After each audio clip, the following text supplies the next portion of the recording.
चलिए सभी लोगों को नमस्ते और सभी लोगों को गुड इवनिंग और सभी लोग जुड़ जाइए। आज हम लोग शुरुआत करने वाले हैं। ये सेशन आपका आज से शुरुआत हो रहा है फिर से।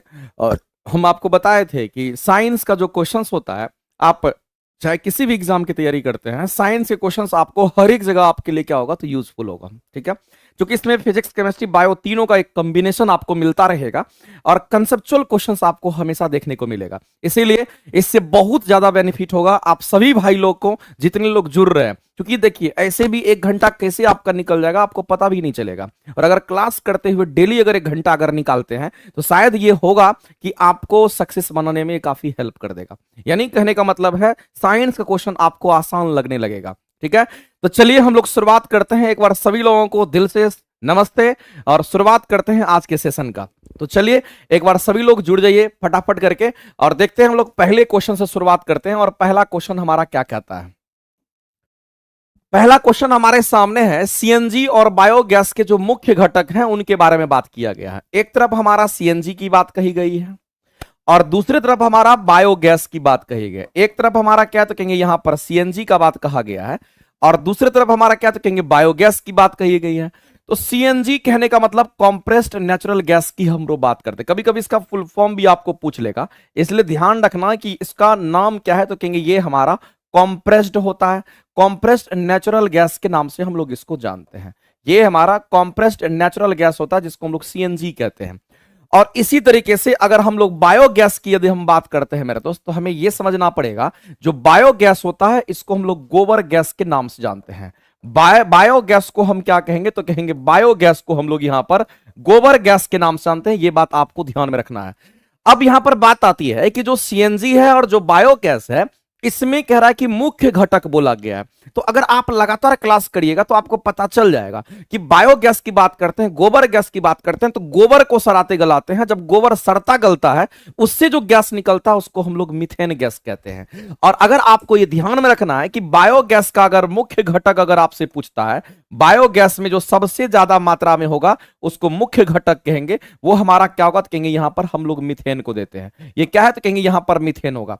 मीथेन हमारा कितना, तो लगभग आप ये मान लो कि लगभग हमारा 60 से लेकर के 75% तक हमारा ये होता है। 60 से लेकर के 75% की हम बात करते हैं मैक्सिमम, यानी 75% तक हमारा बायोगैस में कौन सा गैस होता है तो कहेंगे मीथेन गैस बनता है। ध्यान रखेंगे। अगर हम लोग नेचुरल गैस की हम बात करते हैं तो इसके अगर मुख्य घटक की अगर हम बात करते हैं, यहां जो मुख्य घटक की आपसे अगर चर्चा करता है तो यहां से जो मुख्य घटक हुआ जिसको सीएनजी कहते हैं, तो यहां भी हमारा क्या होगा तो कहेंगे मीथेन गैस होता है। यहां भी क्या होगा तो कहेंगे मीथेन गैस होगा। मीथेन गैस के अलावे भी इसमें होगा कैसे, अगर हम बात करते हैं यहां पर प्रोपेन की बात करते हैं, इसी में अगर हम लोग बात करते हैं प्रोपेन की बात करते हैं तो ये इसमें हमारा क्या होगा। लेकिन मेनली अगर हमारा होगा तो कौन गैस होगा तो कहेंगे मेनली अगर यहां पर पूछा जाए, अगर हम यहां पर मुख्य घटक के रूप में अगर हम देखते हैं तो मीथेन को देखेंगे। यहां भी अगर मुख्य घटक के रूप में अगर हम देखेंगे तो मीथेन गैस को देखेंगे। तो अगर आप यहां पर गौर से अगर आप देखिएगा मेरे भाई, इसमें मीथेन भी होगा, इथेन भी होगा, प्रोपेन भी होगा, लेकिन मेनली हमारा ये होगा। तो इस क्वेश्चन के आंसर हम लोग क्या करेंगे तो ऑप्शन नंबर सी हमारा राइट होगा। लेकिन हम आपको बता देना चाहते हैं कि जब कभी भी बायोगैस की बात होती है तो याद रखना बायोगैस से हम लोग क्या करते हैं मीथेन गैस तैयार करते हैं। आपको यह भी मेरे दोस्त ध्यान में रखना है, ये बायोगैस हमारा कैसा होगा तो कहेंगे ये हमारा बैक्टीरिया के माध्यम से गोबर को सलाते गलाते हैं। याद रखना यहां पर बैक्टीरिया का इस्तेमाल करके, बैक्टीरिया क्या करता है तो कहेंगे यहां पर बैक्टीरिया के माध्यम से, ध्यान रखना है मेरे दोस्त, यहां पर बैक्टीरिया के माध्यम से क्या करते हैं तो बैक्टीरिया के माध्यम से गोबर को सराते गलाते हैं। ध्यान रखना बैक्टीरिया के माध्यम से गोबर को क्या करते हैं तो गोबर को डिकम्पोज करते हैं। डिकम्पोज कहने का मतलब क्या हो गया, कहेंगे डिकम्पोज कहने का मतलब हो गया मेरे दोस्त पूरी तरीके से उसको सरा गला देना, डिकम्पोज कराते हैं। तो बैक्टीरिया के माध्यम से गोबर को डिकम्पोज कराते हैं, ये बात आपको ध्यान रखना है। तो यहां पर हम किसका हेल्प लिए तो ध्यान रखना कि अगर हम बात करते हैं बायोगैस का तो उसमें हमारा बैक्टीरिया रेस्पॉन्सिबल होता है उसको सराने गलाने के लिए।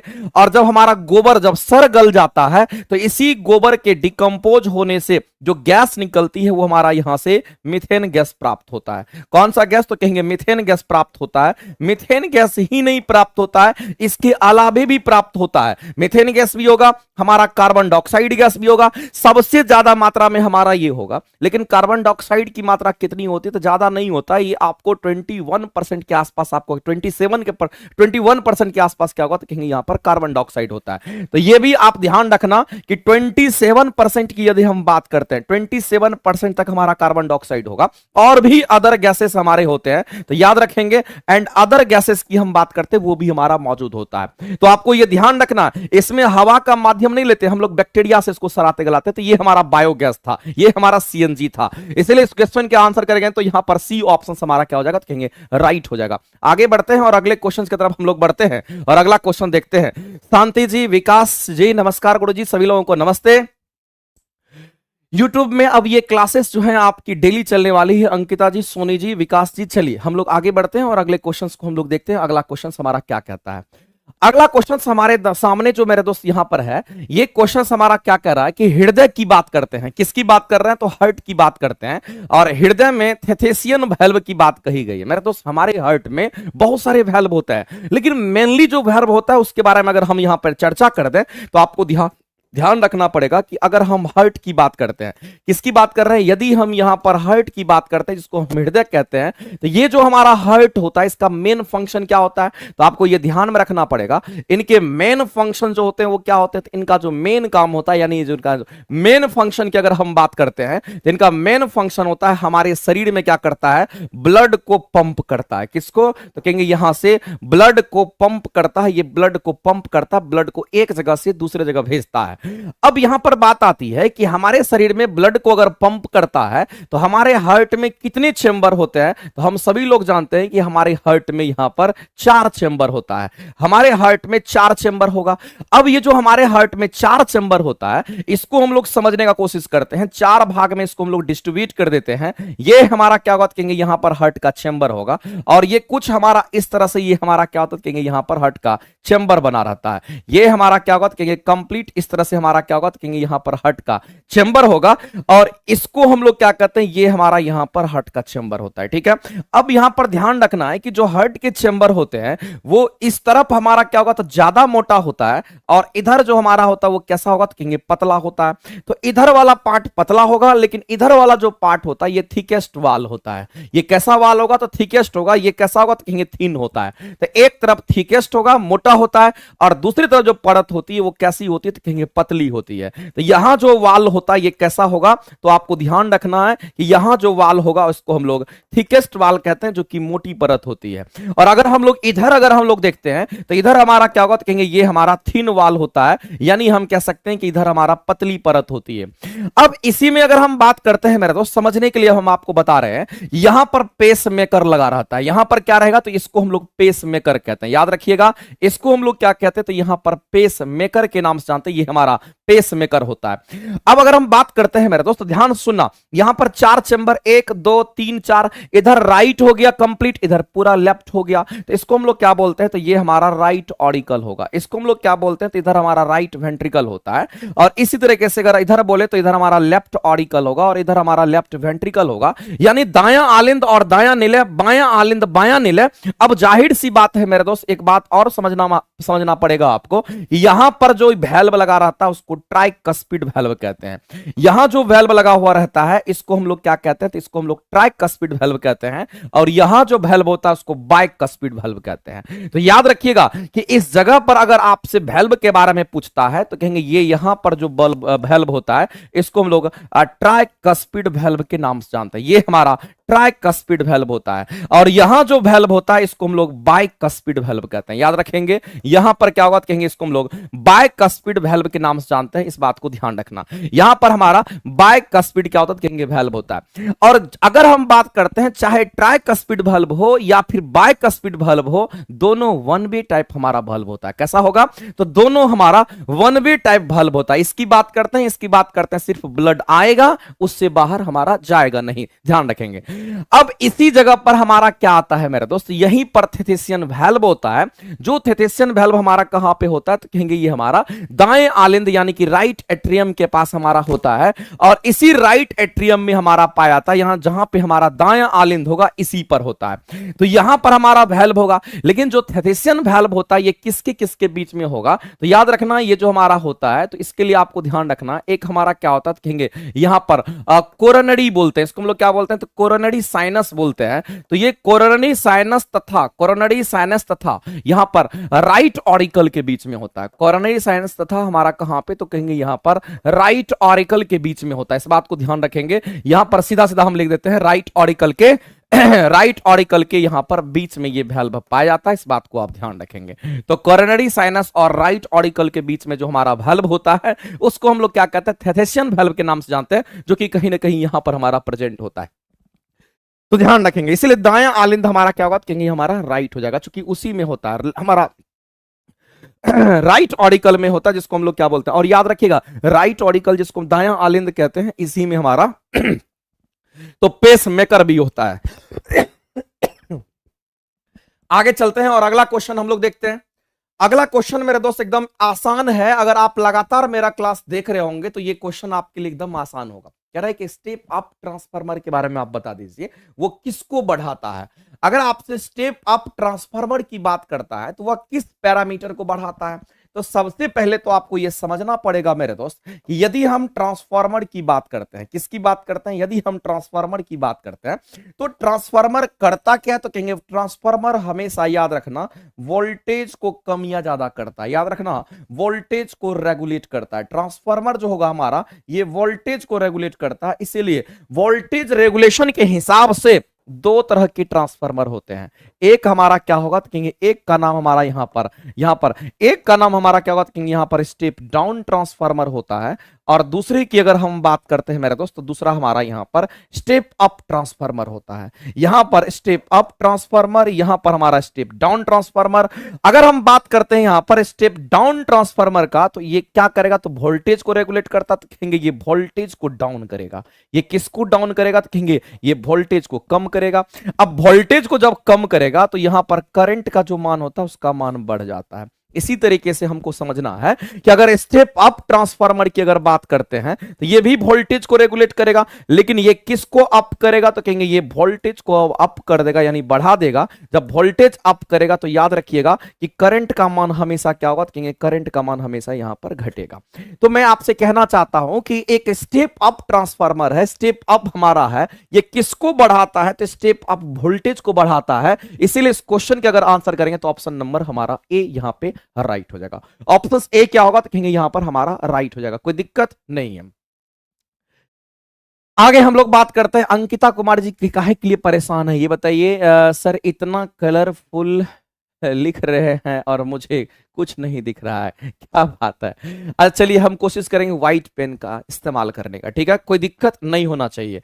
और दूसरी सबसे बड़ी बात यह भी समझना है कि अगर हम ट्रांसफार्मर की अगर हम बात करते हैं, ये जो हमारा ट्रांसफार्मर होता है इसकी आवृत्ति और शक्ति नहीं बदलती है। याद रखिएगा क्या नहीं बदलेगी, तो कहेंगे आवृत्ति तथा शक्ति की अगर हम बात करते हैं, आवृत्ति तथा शक्ति की बात करते हैं तो ये हमेशा कांस्टेंट होता है, ये नहीं बदल गया, ये कभी नहीं बदलता है। तो ध्यान रखना बदलेगा क्या, तो कहेंगे वोल्टेज करंट में डिवीजन होता है, क्योंकि हम लोग एक रिलेशन जानते हैं पावर इक्वल टू वी आई होता है। तो इसकी शक्ति नहीं बदलेगी, इसका मतलब इसका मान कांस्टेंट होगा। इसका मतलब अगर ये कांस्टेंट हो गया तो हम कह सकते हैं V I equal to constant. तो हम यहां से कह सकते हैं इसको लिखने का तरीका भी व्युत्क्रमानुपाती आई का। तो अगर हम कहेंगे कि बताओ वोल्टेज का मान बढ़ेगा तो करंट का मान क्या होगा, तो घटेगा। इसीलिए यहां पर उल्टा लेते हैं, यहां वोल्टेज बढ़ा तो करंट घटा, यहां वोल्टेज घटा तो करंट बढ़ा, करंट बढ़ा। इसीलिए हम लोग ऐसा रिलेशंस को फाइंड आउट करके हम लोग चलते हैं, ठीक है। तो ध्यान रखेंगे एकदम सिंपल है। तो फ्रीक्वेंसी कभी नहीं बदलेगी, याद रखना ट्रांसफार्मर की फ्रीक्वेंसी कभी नहीं बदलती है। और यह भी आप ध्यान रख सकते हो हमारे इंडिया में जो फ्रीक्वेंसी होता है वो कितना होता है, तो कहेंगे हमारे इंडिया में जो फ्रीक्वेंसी चलती है, अगर हम फ्रीक्वेंसी की बात करते हैं दो बात याद रखिएगा। अगर हम अपने इंडिया की बात करते हैं, तो हमारे यहां जो फ्रीक्वेंसी का रेंज होता है ये कितना होगा, तो कहेंगे ये हमारा 50 हर्ट्ज मान्य होता है। 50 हर्ट्ज हमारा मान्य होता है, हम इंडिया की बात कर रहे हैं। लेकिन अगर हम यही चीज को यूएस की बात करते हैं तो यूएस में 60 हर्ट्ज पर हमारा क्या होता है, जितने भी हमारे डिवाइसेस होते हैं, जितने भी हमारे पावर प्लांट्स वगैरह होते हैं, ये हमारा 60 हर्ट्ज पर हमारा ऑपरेट होता है। तो याद रखिएगा इंडिया में जो फ्रीक्वेंसी हमारा चाहिए वो कितना, तो 50 हर्ट्ज। अगर हम कहेंगे नहीं यूएस की जो फ्रीक्वेंसी मेंटेन होती है तो वो कितना, तो कहेंगे 60 हर्ट्ज के लिए होता है। ये भी क्वेश्चंस कभी कभी पूछा जाता है, ध्यान रखेंगे। आगे बढ़ते हैं मेरे दोस्त और अगले क्वेश्चंस की तरफ हम लोग बढ़ते हैं। और याद रखिएगा ट्रांसफार्मर हमारा क्या करता है, तो इलेक्ट्रिकल एनर्जी को एक सर्किट से दूसरे सर्किट में ट्रांसफर करने का काम करता है। आपको यह भी पता होना चाहिए ये क्या करेगा, तो कहेंगे इलेक्ट्रिकल एनर्जी की हम बात करते हैं। किसकी बात करते हैं मेरे दोस्त, यहां पर इलेक्ट्रिकल एनर्जी की हम बात करते हैं। तो ये क्या करेगा, तो इलेक्ट्रिकल एनर्जी को याद रखेंगे एक सर्किट से दूसरे सर्किट, एक सर्किट से क्या करता है, तो कहेंगे एक कॉइल से या एक सर्किट से क्या करता है, तो एक सर्किट से ये दूसरे सर्किट में क्या करता है, भेजता है।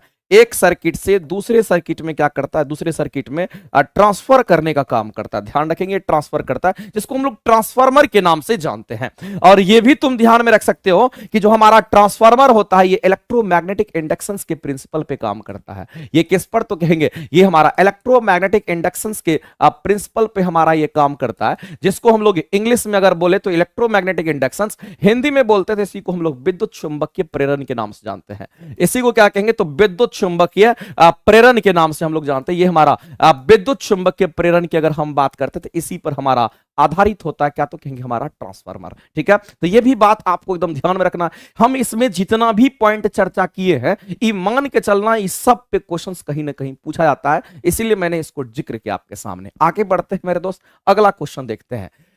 अगला हमारे क्वेश्चंस यहां पर क्या कर रहा है कि शरीर में अम्ल क्षार का संतुलन बनाता है। हमारे शरीर में अगर एसिड बेस को अगर कंट्रोल कोई करता है तो वो कौन करेगा, तो कहेंगे हमारा किडनी करता है। क्योंकि किडनी ही क्या करता है, तो ब्लड को फिल्टर करेगा, और ये क्या करता है, तो हमारे शरीर में एसिड और बेस को क्या करेगा, तो बराबर करता है। ध्यान रखेंगे। नेक्स्ट हमारा है कि अग्न्याशय रस में कौन सा एंजाइम उपस्थित होता है जो पायसीकृत वसा के टूटने के लिए उत्तरदायी होता है। मेरे दोस्त यहां पर दो तीन चीज आपको समझना पड़ेगा, कम से कम दो बात आप समझिए कि अग्न्याशय रस की बात करता है, इसका मतलब पैंक्रियाटिक जूस की हम बात करते हैं। किसकी बात करते हैं, तो यहां पर ध्यान समझेंगे, ये हम यहां पर पैंक्रियाटिक जूस की बात करते हैं। किसकी बात करते हैं, तो पैंक्रियाटिक जूस की बात करते हैं। ये जो हमारा पैंक्रियाटिक जूस होता है इसकी हम बात करते हैं। ठीक है, तो ये अग्न्याशय रस की अगर हम बात करते हैं तो इससे एक एंजाइम सिक्रेट करता है। इससे में एक एंजाइम होता है, जिस एंजाइम को हम लोग क्या कहते हैं, यहां जो एंजाइम हमारा होता है जो पायसीकृत वसा के तोड़ने में, इसको तोड़ने के लिए उत्तरदायी होता है। तो वसा का पाचन तो लाइपेज एंजाइम करता है। तो जो एंजाइम करेगा वो कौन होता है, तो कहेंगे वो हमारा लाइपेज एंजाइम होता है। ध्यान रखेंगे ये कौन सा एंजाइम है, तो कहेंगे ये एंजाइम हमारा लाइपेज होता है। और लाइपेज क्या करता है, तो कहेंगे हमारे शरीर में ये वसा का पाचन करता है। याद रखना ये वसा का क्या करेगा, तो कहेंगे वसा का पाचन करने का काम जो करता है वो हमारा ये करता है। अब यहां पर एक और बात आता है, मैंने आपको पहले भी बोला था कि वसा का पाचन करेगा तो कौन करेगा, तो लाइपेज एंजाइम करेगा। अब यहां पर एक और चीज समझना है कि लाइपेज वसा का पाचन करता है। कभी कभी क्वेश्चन ये पूछ लेता है कि वसा का इमल्सिफिकेशन कौन करता है, वसा का पाइसीकरण कौन करता है, तो कहना बाइल जूस करता है। ध्यान रखेंगे।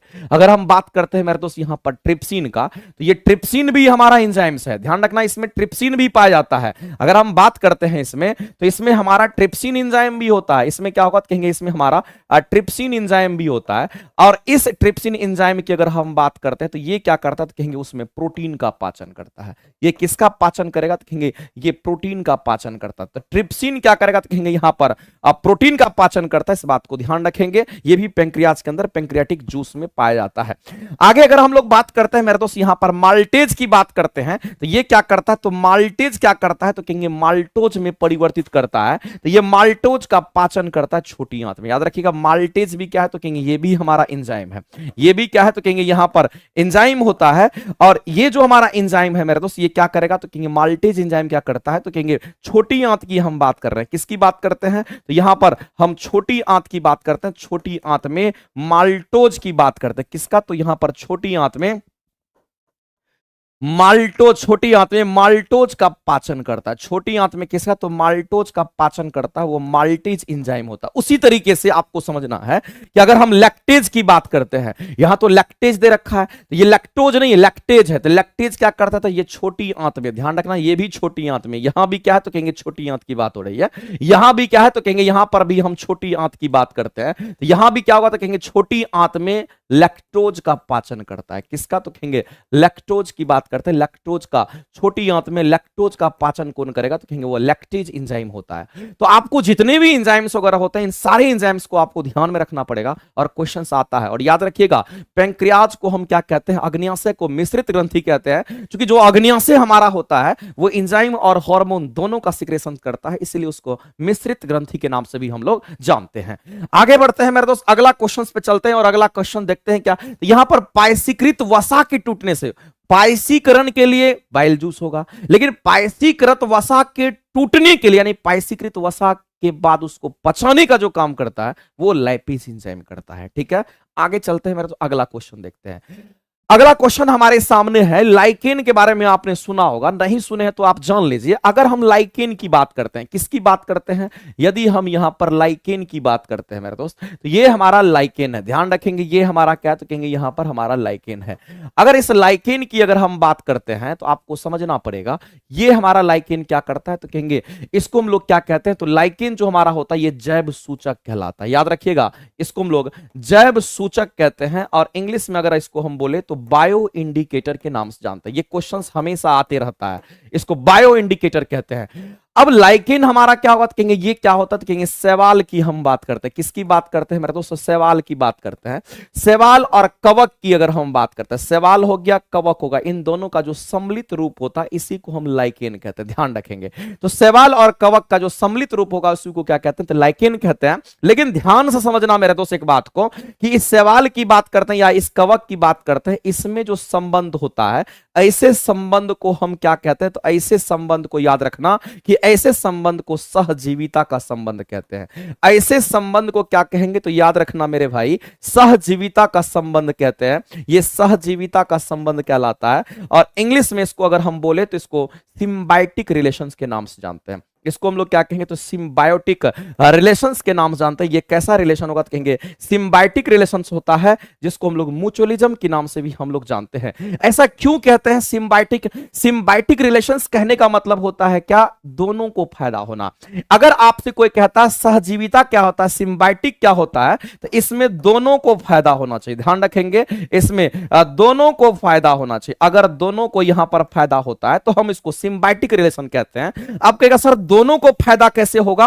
तो अगर हम बात करते हैं मेरे दोस्त यहां पर शैवाल का, तो शैवाल क्या करता है? भोजन बनाता है, और हमारा कवक क्या करता है? तो उसको रहने का जगह देता है। तो शैवाल क्या करेगा? खाना बनाता है और कवक को देता है, और कवक क्या करता है? घर बनाता है, इसको रहने का जगह देता है। जब दोनों में ऐसा रिलेशन अगर होता है तो इसको हम लोग symbiotic relation, Symbiosis relation, mutualism, या फिर हम कहते हैं हिंदी में सहजीविता का संबंध कहते हैं। ऐसे रिलेशन को सहजीवी संबंध के नाम से जानते हैं। अब यहां पर बात आती है कि बताइए सर कि लाइकेन प्लांट होता है, तो इसको हम लोग क्या कहते हैं? Lichen plant. और एक बात और याद रखिएगा, जैव सूचक कहने का मतलब होता है कि जहां पर पॉल्यूशन ज्यादा होगा वहां पर लाइकेन का ग्रोथ नहीं होता है। याद रखिएगा, तो इसीलिए अगर इस प्लांट की बात करते हैं तो ये हमारा कौन होगा? तो कहते हैं थैलोफाइटा की जब हम बात करते हैं तो ये तो बिना फूल वाला पौधा होता है। इसी थैलोफाइटा में हम कहते हैं हमारा शैवाल भी आता है। इसी थैलोफाइटा में हमारा क्या आएगा? क्योंकि इसमें शैवाल भी आता है और इसी में हमारा कवक भी आता है। तो शैवाल और कवक दोनों आपको यहां पर अगर मिल गया, इसका मतलब है कि शैवाल और कवक हमारा थैलोफाइटा, और यही हमारा दोनों मिल करके क्या करता है? तो कहेंगे लाइकेन की बात करता है। नहीं, इसलिए इस क्वेश्चन के अगर आंसर पर जाएंगे तो ऑप्शन नंबर बी करेक्ट होगा। लेकिन मैं आपसे बताना चाहता हूं मेरे दोस्त कि अगर आपसे ब्रायोफाइटा की अगर बात करता तो समझना गौर से, जो ब्रायोफाइटा हमारा होता है ये कैसा होता है? तो कहेंगे ये प्लांट का उभयचर कहलाता है। इसको हम लोग क्या कहते हैं? तो इसको हम लोग यहां पर इसको प्लांट का हम लोग क्या कहते हैं? तो उभयचर के नाम से जानते हैं। क्योंकि ये जल और स्थल दोनों जगह पे होता है, इसलिए इसको ब्रायोफाइटा को हम लोग प्लांट का उभयचर कहते हैं। इस बात को आप ध्यान में रखेंगे, ठीक है।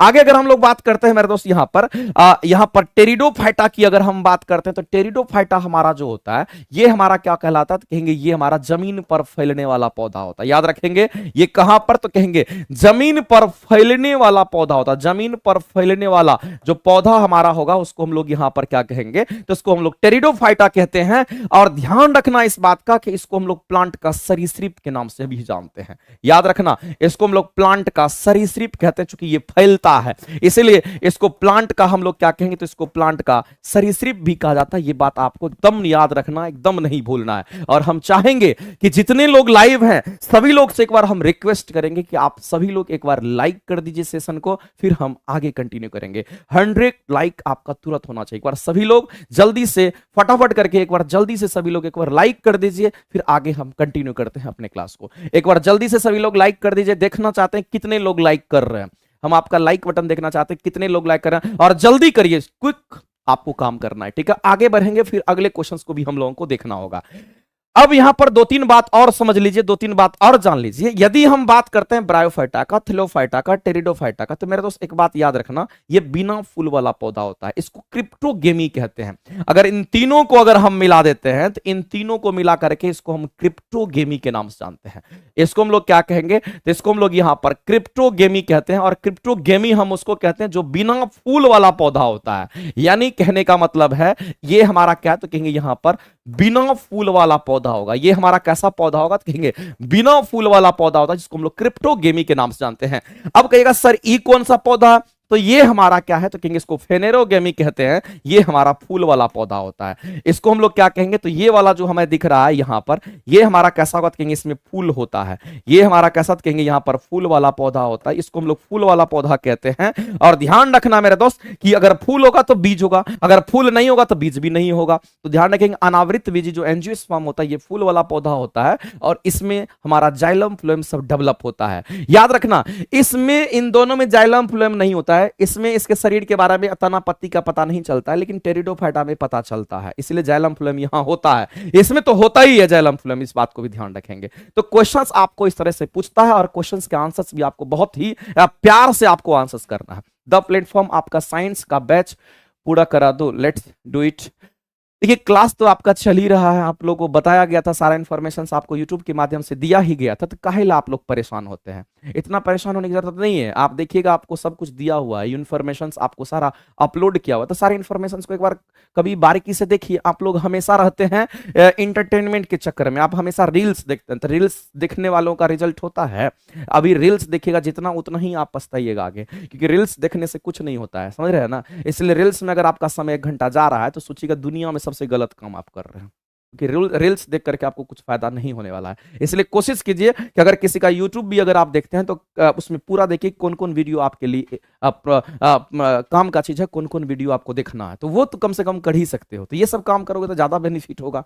तो तुम लोग हो कि रील्स देखोगे, पूरा दुनिया रील्स में खो जाता है, नहीं, ये काम नहीं करना है, ठीक है, बिल्कुल गुनाह है। आगे चलते हैं, अगला क्वेश्चन हम लोग देखते हैं। स्नेहा जी लाइफ वेस्ट, बिल्कुल अगला क्वेश्चन देखते हैं। कह रहा उष्मा संचरण की विधि जिसमें माध्यम की आवश्यकता नहीं होती है। मेरे दोस्त उष्मा संचरण का मीनिंग सबसे पहले तो आपको समझ में आना चाहिए। अगर किसी को उष्मा संचरण नहीं समझ में आया तो फिर क्या समझ में आया, आपको यह समझना पड़ेगा कि अगर कहीं पर उष्मा संचरण की अगर बात करता है, इसका मतलब है कि उष्मा संचरण कैसे होता है। आप फील किए हैं कभी, आपको देखना पड़ेगा। जैसे मान लेते कोई भी गर्म चीज होता है, उसमें उंगली डाल करके देखना तो आपका हाथ जलेगा, इसका मतलब हाथ में उष्मा चला गया, इसका मतलब उष्मा संचरण हो गया। तो यही तो उष्मा संचरण होता है। इसमें क्या है बताइए, तो ये तो प्रैक्टिकल चीज है, आपने किया भी होगा। तो उष्मा संचरण क्या होता है, उच्च तापमान से निम्न तापमान की तरफ उष्मा का उष्मा संचरण कहते हैं। तो उष्मा संचरण के लिए क्या जरूरी है, तो उष्मा संचरण के लिए तापमान में अंतर होना जरूरी है। तापमान में अंतर होना जरूरी है, ध्यान रखेंगे। तापमान में अंतर होना, तापमान में अंतर होना क्या है, तो कहेंगे यहां पर जरूरी है। यहां पर तापमान में अंतर होना क्या होगा, तो कहेंगे जरूरी होना होता है, ठीक है। तापमान में अंतर होना जरूरी होता है, इस बात को आप नोट कर लीजिएगा मेरे भाई। आगे बढ़ते हैं। अब उष्मा संचरण तो होगा कि क्या खाली पानी में ही उष्मा का संचरण होगा, नहीं। उष्मा संचरण अगर होता है तो ठोस में भी होगा, द्रव में भी होगा, गैस में भी होगा। 3 तरह के मीडियम्स, 3 तरह के माध्यम हमारे आसपास नजर आते हैं, तो सभी में उष्मा का संचरण होगा। किसी में फास्ट होता है, किसी में स्लो होता है। बात तो यही है, आपको एक बात समझना पड़ेगा कि अगर उष्मा संचरण की विधि की अगर हम बात करते हैं, इनके विधि की अगर हम बात करते हैं, तो उष्मा संचरण की जो विधि होती है, आपको ध्यान रखना, एक हमारा चालन विधि होता है। और चालन विधि द्वारा जब उष्मा का संचरण होता है तो ये केवल और केवल ठोस वस्तु में होता है। किसमें, तो केवल ठोस वस्तु की हम बात करते हैं। और एक बात और समझना पड़ेगा कि ठोस वस्तु में तो होता है, लेकिन किसके कारण होता है, तो आपको ध्यान रखना है कि मेनली मुक्त इलेक्ट्रॉन के कारण होता है। किसके कारण? ठोस वस्तु में, केवल ठोस वस्तु में 70% की हम बात करते हैं, 70% मुक्त इलेक्ट्रॉन के कारण होता है, 70% मुक्त इलेक्ट्रॉन के कारण होता है। अब आपको लग रहा होगा सर 70% मुक्त इलेक्ट्रॉन के कारण होगा तो 30% किसके कारण होगा? तो कहेंगे 30% होता है वाइब्रेशन के कारण, यानी कंपन के कारण भी ऊष्मा संचरित कर जाती है। तो मॉलिक्यूल्स के वाइब्रेशन के कारण भी ऊष्मा का संचरण होता है। दूसरा ध्यान रखना, तो इसमें जो माध्यम हो गया वो तो ठोस हो गया, माध्यम क्या होता है? ठोस हो गया। यहां पर अगर हम संवहन की बात करते हैं मेरे दोस्तों, संवहन विधि द्वारा जब ऊष्मा का संचरण होता है तो ये किस में होगा? तो कहेंगे ये हमारा द्रव में भी होगा और ये साथ ही साथ कहां पे? तो कहेंगे गैस में भी होगा। तो द्रव और गैस में ऊष्मा का संचरण होगा, लेकिन द्रव और गैस कैसा होना चाहिए? तो फ्लो करता हुआ, बहता हुआ ऊष्मा संचरित करे तब होगा हमारा। आगे हम लोग बात करते हैं मेरे दोस्त तीसरा, तो तीसरा हमारा क्या है? तो कहेंगे तीसरा जो मोड होता है वो हमारा विकिरण का होता है। तो विकिरण के लिए क्या जरूरी है? तो कहेंगे उच्च तापमान का होना जरूरी है, उच्च तापमान का होना जरूरी है। और विकिरण के लिए किसी माध्यम की जरूरत नहीं होती थी। यहां पर माध्यम का कोई मतलब नहीं है, ठोस है, द्रव है, गैस, फर्क नहीं पड़ता, लेकिन इन दोनों में मीडियम्स की रिक्वायरमेंट होती है। तो आपको समझना पड़ेगा, ऊष्मा संचरण की वह विधि बता दीजिए जिसमें माध्यम की आवश्यकता नहीं होती है, तो इसी को माध्यम की आवश्यकता नहीं होती है। आंसर करेंगे radiations is the right answer, जिसको हम लोग विकिरण के नाम से जानते हैं। तो यहां पर हमारा क्या होगा? तो RADIATION होगा, ठीक है। रेडिएशंस की बात करते हैं, आंसर क्या करेंगे? सी ऑप्शन आपका यहां पे राइट होगा। एक बार सभी लोग फिर से एक बार सभी लोग सेशन को एक बार लाइक करिए, फिर हम लोग आगे बढ़ते हैं और अगले क्वेश्चंस को हम लोग देखते हैं, ठीक है। अगला क्वेश्चन मेरे दोस्त हमारे सामने है। अगर हम बात करते हैं किसका? तो अगर हम बात करते हैं एसी का, हम लोग बात करते हैं किसका? तो एसी की बात करते हैं। मेरे दोस्त एक बात समझना पड़ेगा आपको कि अगर आप एसी की बात करते हो, घर में एसी लगाते हैं ना, घर में आप एसी लगाते हैं, और एसी को हम लोग क्या बोलते हैं शॉर्ट में? तो एयर कंडीशनिंग के नाम से जानते हैं। इसको हम लोग क्या बोलते हैं यहां पर? तो इसको हम लोग एयर कंडीशनिंग के नाम से जानते हैं। ये हमारा क्या? तो कहेंगे एयर कंडीशनिंग है, जो कि हमारा एसी है। अगर इस एसी की बात करते हैं तो इसका मेन काम क्या होता है? अगर आपसे पूछा जाए तो मैक्सिमम स्टूडेंट क्या आंसर करेंगे? एसी का मेन काम क्या? क्वेश्चंस के आंसर्स तो आप कर ही देंगे, हमको पता है, लेकिन एसी का जो मेन काम होता है वो क्या है? क्या तापमान को घटाता है या तापमान को मेंटेन करता है? दोनों ऑप्शंस आपके सामने दिए हैं। तापमान को घटाता है या तापमान को कंट्रोल करता है? जल्दी से एक बार आंसर करिएगा। आप बॉयज के लिए भी क्योंकि कोई पढ़ा रहे होंगे। रचना भाई क्या कहना चाह रहे हैं?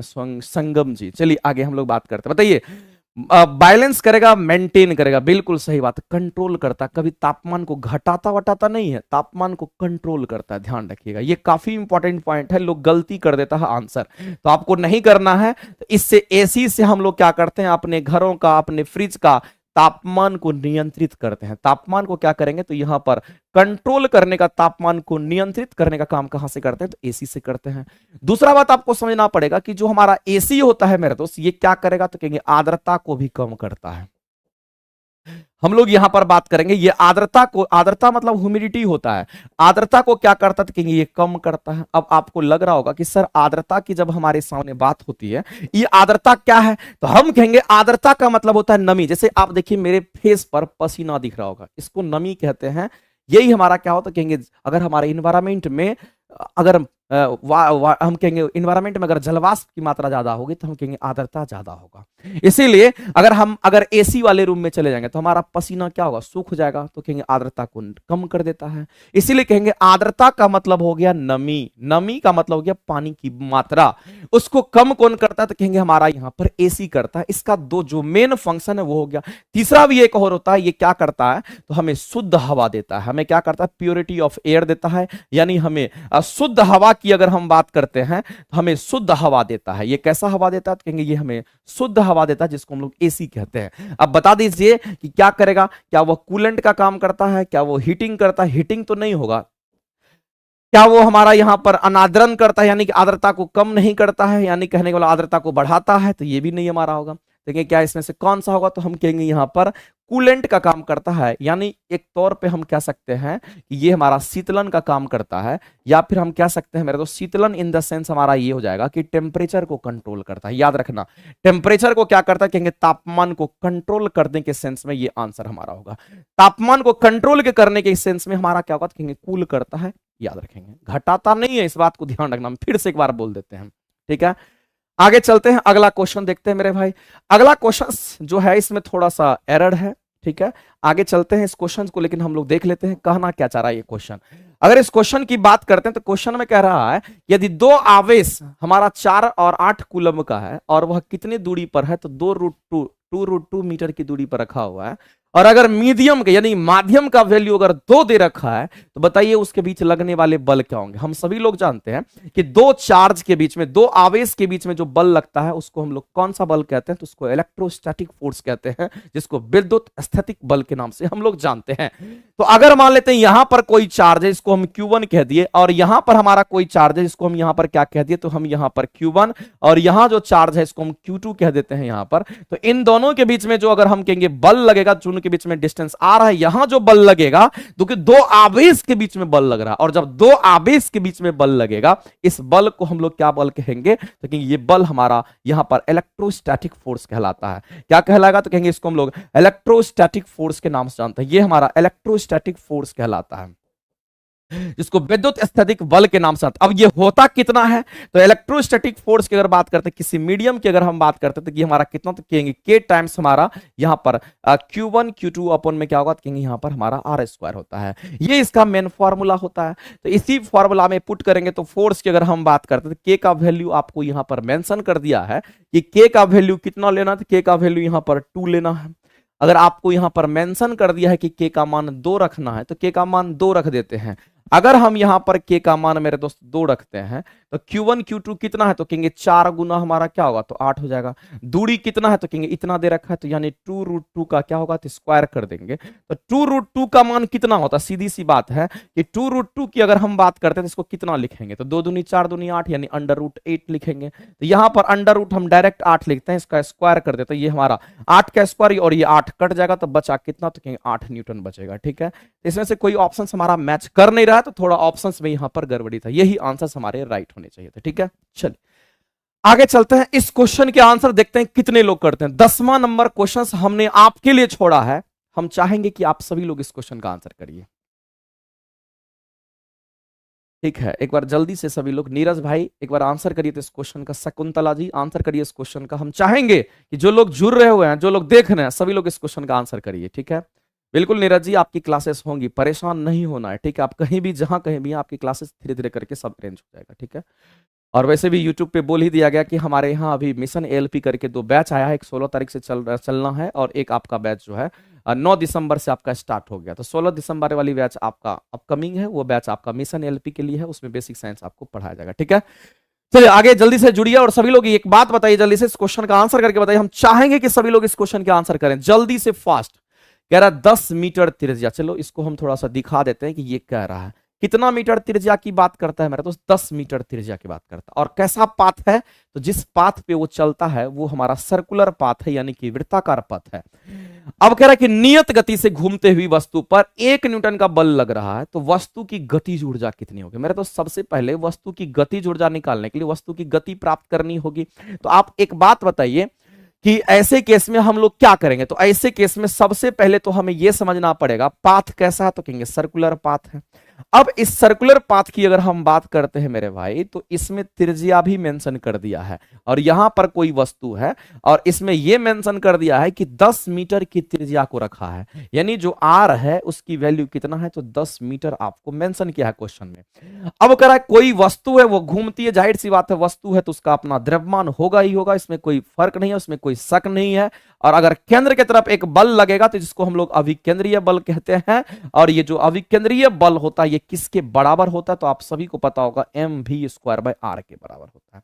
मेरे दोस्त मैं आपसे कहना चाहता हूं कि अगर आपको ये बल दे रखा है और आपसे गतिज ऊर्जा अगर पूछा है तो आप कैसे निकालेंगे। मेनली आपको क्या फाइंड करना है, आपको फाइंड यहां करना है काइनेटिक एनर्जी। काइनेटिक एनर्जी का फॉर्मूला क्या होगा, तो कहेंगे 12 mv² होगा। हम क्या करेंगे, जो हमें ये आंसर्स निकल करके ये आएगा, आंसर्स हमें यहां पे निकाल पाएंगे। हम लोग यहां पर देख रहे हैं mv² को देख पा रहे हो, देखिएगा गौर से, यहां पर mv² नजर आ रहा है, और गौर से अगर आप देखिएगा तो आपको यहां भी mv² नजर आ रहा होगा। अगर हम इस mv² को कैलकुलेट कर लेते हैं डायरेक्ट, तो इसका डायरेक्ट वैल्यू यहां पुट कर देंगे तो एनर्जी निकल जाएगा। तो बताइए मेरे भाई, आप ही बता दो यहां पर इस क्वेश्चन को अगर सॉल्व करोगे तो कहोगे सर जो अविकेंद्रीय बल होगा वो हमारा कितना, तो mv² अपॉन में r होगा। तो अगर हम यहां से अगर mv² बाय r अगर सॉरी mv² बाय अगर हम r कैलकुलेट या mv² अगर कैलकुलेट करते हैं तो ये r इंटू हमारा कितना हो जाएगा, तो कहेंगे यहां पर हमारा ये हमारा हो जाएगा। तो हमारा त्रिज्या कितना, तो 10 मीटर का, कितना न्यूटन का बल, तो 1 न्यूटन का, कितना हो गया हमारा, तो कहेंगे हमारा mv² का मान कितना निकला, तो कहेंगे ये हमारा 10 आ गया। अब डायरेक्ट यहां पर पुट करेंगे तो हाफ तो हमारा रहेगा ही, इस mv² का मान अगर 10 पुट कर देंगे तो ये कट जाएगा और हमारा कितना कहेंगे 5 जूल। तो कहेंगे ऊर्जा का मात्रा की यूनिट होता है जूल, इसीलिए काइनेटिक एनर्जी की जो वैल्यू होगी वो कितना, तो कहेंगे 5 joule is the right answer. कितना आंसर होगा, 5 जूल राइट होगा। चलो बी आंसर जिनके थे उनके एकदम बिल्कुल करेक्ट थे, इसमें कोई शक नहीं है। आप सभी लोग आंसर कर भी रहे हैं और करते रहना जब तक सिलेक्शन ले नहीं लेना है।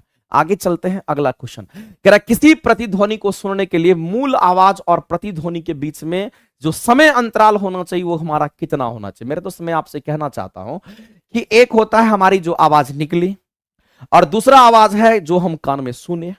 तो इसका मतलब है कि जब प्रतिध्वनि की बात करते हैं, क्योंकि यहां पर प्रतिध्वनि को जिक्र किया गया तो हम इसको पहले टारगेट करते हैं, और प्रतिध्वनि को हम लोग इंग्लिश में कहते हैं इको। इसको हम लोग क्या कहेंगे, तो इको। जब इको की बात आती है तो इसके लिए 2 कंडीशन आपको फुलफिल करना होगा। सबसे पहला चीज है कि आपको यहां पर यह समझना है कि किसका परावर्तन हो रहा है, तो कहेंगे यहां पर ध्वनि का परावर्तन होता, अपवर्तन नहीं। ध्वनि टकरा करके वापस आपके कानों में आती है तो उसको परावर्तन कहते हैं। और दूसरा जो होना चाहिए, इसके टाइम ड्यूरेशन जो होना चाहिए वो कितना, तो 0.1 सेकंड बोलते हैं, या इसी को 1/10 आप 10 सेकंड कहते हैं। अगर मान लेते हैं कि मेरी आवाज निकली या किसी की आवाज अगर मान लेते हैं कि 0.1 सेकंड तक, जैसे कि मेरी हम बोले और हमारी आवाज 0.1 सेकंड तक हमारे कान में रहा, फिर बोले फिर 0.1 सेकंड तक हमारे कान में रहा, यानी मूल आवाज और प्रतिध्वनि की आवाज में जो डिफरेंस है वो कितना होना चाहिए, 0.1 सेकंड का। अगर यह मेंटेन रहता है हम कहेंगे उसी को इको कहते हैं। उसी को क्या कहते हैं, तो इको कहते हैं। तो अगर प्रतिध्वनि अगर आपको सुनना है तो जो साउंड है वो आपके कान में कितना देर तक रहना चाहिए, तो आप कहेंगे सर कान में जो रहना चाहिए 0.1 सेकंड के बराबर रहना चाहिए, इतने देर तक रहना चाहिए, तभी प्रतिध्वनि क्लियर हो पाता है, तभी सुन पाते हैं। अब यहां पर बात आता है कि सर इको को अगर मान लेते हैं खत्म करना है, इको को क्या करना है, कम करना, प्रतिध्वनि को अगर कम करना है, इसको कम करने के लिए क्या करेंगे, तो इसको कम करने के लिए हम लोग क्या करेंगे, तो साउंड एब्जॉर्बिंग हम लोग क्या करेंगे, मटेरियल का इस्तेमाल करते हैं। याद रखना इसके लिए क्या करते हैं, साउंड एब्जॉर्बिंग, यहां ध्यान रखेंगे, साउंड एब्जॉर्बिंग मटेरियल का इस्तेमाल करते हैं। और जो साउंड एब्जॉर्बिंग मटेरियल हमारा होता है इसमें हम कह सकते हैं, जैसे कि मान लेते हैं मेरे दोस्त कि अगर दीवार है तो उसको खुरदुरा बना देंगे, या फिर हम कह सकते हैं कि एस्बेस्टस वगैरह का हम लोग इसमें इस्तेमाल करते हैं। किसका, तो कहेंगे यहां पर एस्बेस्टस वगैरह का इस्तेमाल करते हैं, वैसे मटेरियल का इस्तेमाल करते हैं जो साउंड एब्जॉर्बिंग होता है, या रुखरा पर खुरदरापन या इस तरह का चीज लगा देते हैं, फोम लगा देते हैं, ये सब साउंड को एब्जॉर्ब कर लेता है और हम कहते हैं परावर्तन रिफ्लेक्शंस को रोक देता है, और कहेंगे इको हमारा खत्म हो जाता है। तो 1/10 सेकंड के बराबर होना चाहिए, याद रखेंगे। आगे चलते हैं मेरे भाई, अगला क्वेश्चन मिलान करना है। कह रहे सूची को मिलान करिए। हम सभी लोग बोले थे कि जब वायुयान की गति को प्राप्त करना होता है, वायुयान की गति को बताना होता है, आप मैक संख्या कैलकुलेट करते हैं। यदि मैक संख्या का मान 1 होगा तो सोनिक कंडीशन में वायुयान चल रही है। अगर मैक संख्या का मान 1 से कम हो गया तब कहेंगे सब सोनिक। अगर मैक संख्या का मान 1 से ज्यादा तो सुपर सोनिक। अगर मैक संख्या का मान 5 से ज्यादा अगर हो गया तब कहते हैं उसको हम लोग क्या, तो उसको कह देते हैं हाइपरसोनिक। लेकिन एक बात याद रखिएगा कि जब कभी भी मैक संख्या की बात हम लोग करते हैं, किसकी बात करते हैं, तो जब कभी भी हम लोग यहां पर मैक संख्या की बात करते हैं, जिसको हम मैक नंबर के नाम से जानते हैं, इसको हम लोग क्या कहेंगे, इसको हम लोग मैक नंबर कहते हैं। तो हमेशा याद रखना मैक संख्या जो होता है ये किसके लिए, तो आपको ध्यान रखना पड़ेगा, ये वायुयान की गति को बताने के लिए इस्तेमाल किया जाता है। किसका, तो याद रखना मेरे दोस्त, हम यहां पर बात करते हैं किसका, तो हम यहां पर वायुयान की गति की बात करते हैं। तो जब वायुयान की गति को बताने के लिए हम लोग इसका इस्तेमाल करते हैं, तो वायुयान की गति तो बहुत अधिक होता है, इसका मतलब है हम यहां से कह सकते हैं कि उच्च वेग में चलती है, उच्च गति में चलती है, तो उच्च गति के लिए मैक संख्या का इस्तेमाल करते हैं। और जो मैक संख्या होता है वो हमारा कितना होगा, तो याद रखना मेरे दोस्त, मैक नंबर का फॉर्मूला कितना होगा, कहेंगे ऊपर में होता है वस्तु की गति, ध्यान रखना ऊपर में क्या होगा, कहेंगे यहां पर वस्तु की चाल या गति, गति या चाल दोनों एक ही चीज होता है, और नीचे में हमारा क्या होगा, कहेंगे यहां पर ध्वनि की गति होती है। यहां पर ध्वनि की चाल होती है। तो ऊपर में वस्तु की चाल, नीचे में ध्वनि की चाल, इन दोनों का रेशियो मैक नंबर होगा। अगर ऊपर भी चाल नीचे भी चाल तो यूनिट कट जाएगा, इसका कोई यूनिट नहीं होगा, क्योंकि ऊपर भी मीटर पर सेकंड, नीचे भी चाल का मीटर पर सेकंड, कट जाएगा, इसका कोई यूनिट, क्योंकि एक संख्यात्मक मान निकला, इसका कोई यूनिट नहीं निकलेगा। इसके कह सकते हैं यहां पर नो यूनिट, यानी मैक संख्या केवल और केवल न्यूमेरिकल वैल्यू देता है, ध्यान रखेंगे। तो उच्च वेग को अगर प्राप्त करना होगा तो मैक संख्या ही आपको बता सकता है, ये बिल्कुल राइट है। तरंग दैर्घ्य की अगर हम बात करते हैं, यानी तरंग की लंबाई की बात करते हैं, किसकी, तो तरंग की लंबाई की बात करते हैं। और जो तरंग की लंबाई होती है मेरे दोस्त, उसको अगर पता करना होता है तो इसके लिए हम कहां पे जाते हैं, तो एंगस्ट्रम में जाते हैं। और एक एंगस्ट्रम बराबर कितना होता है, 10 के पावर -10 मीटर होता है। यह बात आपको सबको पता होगा। इतना क्या होगा, इतना मीटर होता है। एंगस्ट्रम की हम बात कर रहे हैं, तो आप देखिए यहां पर मीटर दिख रहा है ना, इसका मतलब तरंग दैर्घ्य यानी कि उसकी लंबाई क्या है, तो कहेंगे एंगस्ट्रम, हमारा ये सही हो गया। दाब के लिए हम लोग जानते हैं कि दाब का यूनिट होता है न्यूटन पर मीटर स्क्वायर, और इसी को हम पास्कल भी कहते हैं, तो ये भी मैच कर रहा है यहां पर। अगर ऊर्जा, कोई भी ऊर्जा हो, यूनिट जूल होगा, 1 2 3 4, यानी आंसर जो आपका मैच करेगा 1 2 3 4 जिसमें होगा वही आपका राइट होगा, आंसर करेंगे सी। ऑप्शंस जो होंगे वो आपके सी ऑप्शंस यहां पे राइट हो जाएंगे, ठीक है। एक बार सभी लोग सेशन को एक बार जल्दी तरीके से, जोरदार तरीके से सेशन को लाइक करिए, फिर आगे हम कंटिन्यू करेंगे। जल्दी से एक बार सभी लोग सेशन को लाइक करिए। सुबोध जी, चलिए आगे चलते हैं। रंजीत मौर्या जी, चलिए नूर सवा जी, आगे बढ़ते हैं, अगला क्वेश्चन देखते हैं। सभी लोग को एक बार हम देख लेते हैं। कोमल राज जी ए, यानी चलिए आगे बढ़ते हैं, अगला क्वेश्चन देखते हैं। आंसर ऐसे करना है, अगला क्वेश्चन देखते हैं कितने लोग कर पाते हो। चुंबकीय फ्लक्स की बात कही गई है, किसकी बात कही गई है, तो चुंबकीय फ्लक्स की बात कही गई है। तो याद रखना मेरे दोस्त, मैग्नेटिक फ्लक्स को चुंबकीय फ्लक्स कहते हैं। मैग्नेटिक फ्लक्स की अगर हम बात करते हैं, यदि हम यहां पर मैग्नेटिक फ्लक्स की बात करते हैं तो इसी को हिंदी में हम क्या कहते हैं, तो मैग्नेटिक मतलब क्या होगा, तो कहेंगे चुंबकीय। और फ्लक्स की अगर हम बात करते हैं मेरे दोस्त, ये समझना पड़ेगा कि ये हमारा फ्लक्स की हम बात करते हैं। छोड़ो हिंदी क्या लिखना, इंग्लिश में ही समझ रहे हो तो कोई दिक्कत नहीं है। इसको चुंबकीय फ्लक्स को मैग्नेटिक फ्लक्स कहते हैं। और ये इंपॉर्टेंट है कि मैग्नेटिक फ्लक्स को फाई से इंडिकेट करते हैं, और इसका यूनिट क्या होता है, कहेंगे इसका यूनिट यहां पर वेबर होता है, और वेबर को हम शॉर्ट में W से दिखाते हैं। अब अगर बात करते हैं मेरे दोस्त, एक वेबर जो होता है ये कितने के बराबर होता है, तो याद रखना एक वेबर जो होता है यह हमारा 1 kg मीटर का स्क्वायर पर में क्या होगा, तो कहेंगे यहां पर सेकंड का स्क्वायर, और गुना में यहां नीचे में हमारा क्या होगा, तो कहेंगे यहां पर हमारा एरिया होता है। ए क्या है, तो कहेंगे ए जो है हमारा यहाँ पे एरिया होगा, ठीक है। अगर इसके डायमेंशंस को अगर लिखना होगा तो यूनिट पता चल गया, डायमेंशन लिख सकते हैं। यहां पर m हो गया, एल का स्क्वायर हो गया, टी का पावर यहां पर -2 हो गया, और ए का पावर -1 हो गया। ये इसका डायमेंशंस हो जाएगा। तो देखिए इसमें से कौन सा होगा, ऑप्शन नंबर आपका ए राइट हो जाएगा। ऑप्शन ए आपका क्या होगा, कहेंगे यहां पे राइट हो जाएगा, ठीक है।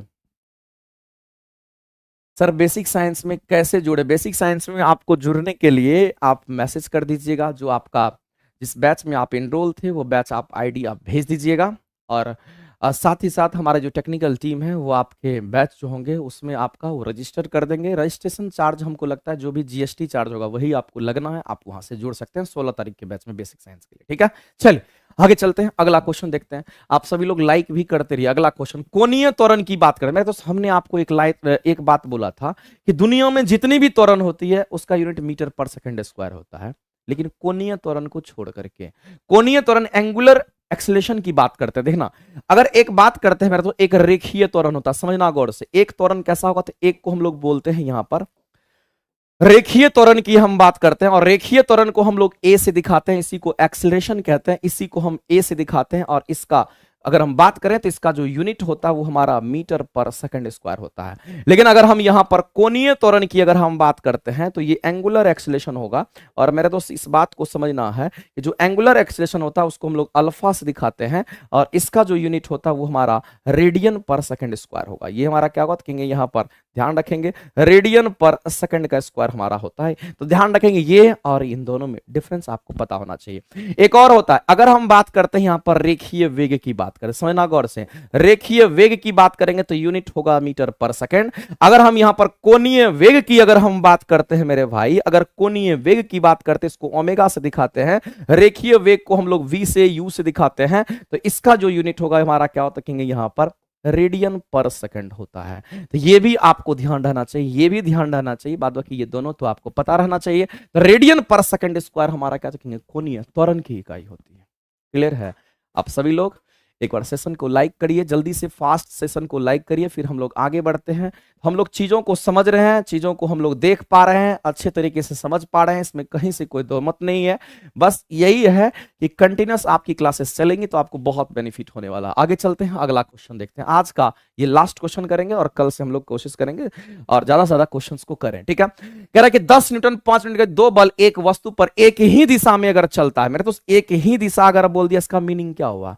अगर एक ही दिशा में लगाए जाते हैं, अगर मतलब एक बल इधर है तो दूसरा भी इधर ही होगा। इसका मतलब एक ही दिशा कहने का मतलब अगर ईस्ट है तो दूसरा भी ईस्ट है, इसका मतलब दोनों के बीच में एंगल कितना डिग्री? थीटा का मान 0 डिग्री। और हम सभी लोग जानते हैं कि अगर हम लोगों से यहां पर कार्यरत बल का कुल मान अगर पूछेगा तो याद रखना, अगर हम बात करते हैं यहां पर मेरे दोस्त, जो हमारा रिजल्टेंट फोर्स होता है उसका फॉर्मूला, ये मैक्सिमम कब मिलेगा? ये मैक्सिमम कब मिलेगा? जब हम ए और बी को जोड़ेंगे। ठीक है? और ये मैक्सिमम तब होगा जब थीटा का मान कितना डिग्री हो? तो 0 डिग्री होगा। दूसरा, रिजल्टेंट की बात करते हैं तो ये मिनिमम मान देता है, और याद रखना ये हमेशा मॉड में होता है, इसका मान हमेशा पॉजिटिव, इसका भी मान हमेशा पॉजिटिव ही आएगा। यहां पर a माइनस बी करेंगे, और जो a माइनस बी हमारा तो मॉड के अंदर ये हमेशा पॉजिटिव वैल्यू देगा, लेकिन मिनिमम मान हमें कम मिलेगा तो कहेंगे जब थीटा का मान हमें 180 डिग्री रखेंगे तब। ठीक है? तो आपको एक बात ध्यान रखना है। तो यहां पर इस क्वेश्चन के अगर हम लोग आंसर करेंगे तो इस क्वेश्चन के आंसर मेरे दोस्त क्या हो जाएगा? कहेंगे दोनों सेम डायरेक्शन में, थीटा का मान 0 डिग्री, आर मैक्सिमम कितना, तो दोनों को डायरेक्ट जोड़ देंगे तो 10 और 5 बराबर कितना, तो कहेंगे 15 न्यूटन हमारा करेक्ट आंसर हो जाएगा। ऑप्शन नंबर क्या करेंगे? तो यहां पर सी करेक्ट हो जाएगा। ठीक है? चलिए आज के लिए इतना ही, मिलते हैं हम लोग फिर कल अपने समय से, और कल एंजॉय करते हैं। चलिए आज के लिए इतना ही। नसीर अहमद यूपीआई नंबर मिला है सर, बेसिक साइंस कोर्स जुड़ने के लिए सौरभ प्रसाद, सुभाष प्रसाद जी जुड़ सकते हैं, कोई दिक्कत नहीं। ठीक है? नसीर भाई हमारे टेक्निकल टीम है, वही टेक्निकल हेड है, वही चीज देखते हैं, आपका एक्टिवेट कर देंगे। ठीक है? चलिए मिलते हैं हम लोग फिर। एक बार जाते जाते सभी लोग अपना प्यार देते जाइए, जाते जाते सभी लोग एक बार लाइक करते जाइए। मिलते हैं हम लोग कल से। ठीक है? मिलते हैं फिर कल अपने समय के अनुसार। ठीक है? चलिए ओके, थैंक यू।